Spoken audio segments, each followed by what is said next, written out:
1500 தம் biryani make பண்ணிட்டு இருக்கேன் மகா. நான் காட்டி தரேன். நடந்துட்டு இருக்கு. ரைஸ் விட்டு வந்து காட்டு.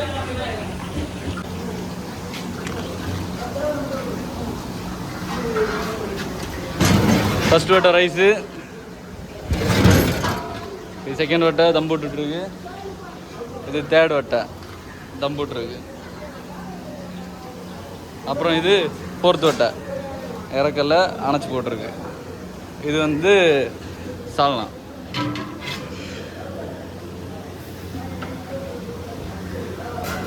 சிக்கன் சால்னா.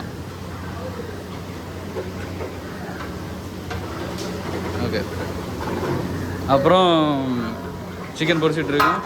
சிவனா சிக்கன் எடுத்து போடுங்க, போடுங்க, சூப்பராக போடுங்க, அழகாக ஸ்டைலில் போடுங்க.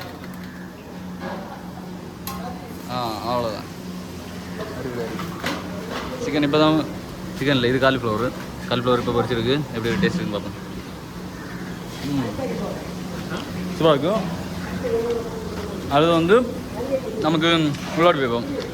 முள்ளாடி வந்து பாட்டில் தண்ணி, அப்புறம் ஐஸ்கிரீம் அதை விடுவோம். அதுக்கு முன்னாடி இது வந்து வெஜ்ஜு பிரியாணி.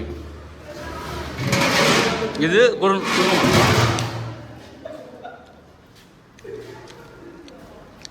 இது வந்து ஊறுகாய், இல்லை சாரி, கத்திரிக்காய் தொக்கு.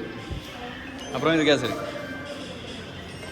கேசரி எத்தனை 1 2 3 4 5 6 7 8 ட்ரை. இது வந்து கேசரி எக்ஸ்ட்ரா உள்ளது. அப்புறம் தயிர் சாலாடு பார்த்துட்டிங்களா, எவ்வளோ ஸ்டைலாக இருக்குது. பச்சை கிரேப்ஸு, அப்புறம் மாதுளை, உள்ளி, தயிர் போட்டு சூப்பராக தயிர் சாலாடு அடிச்சிருக்கு. ஓகே, அப்புறம் வந்து ஊறுகாய் தான் மேக் பண்ணணும். பாட்டில் ஊறுகாய் இருக்குது, இனி கலக்கணும்.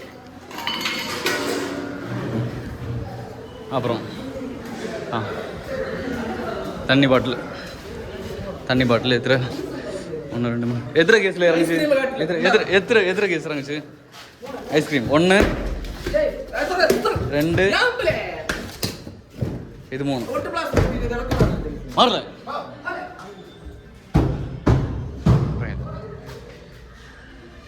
ஓகே, அவ்வளோதான் ஃபினிஷிங். மொத்தம் கட்டியாச்சு. 1800 பேர் சாப்பிடுக்கணும் பண்ணி தம் பிரியாணி ரெடி பண்ணியிருக்கோம். வேறு லெவலில் பண்ணியிருக்கோம். This is location. எந்த இடம்னா திக்கணங்கோடு மண்டபம், பெரிய மண்டபம்.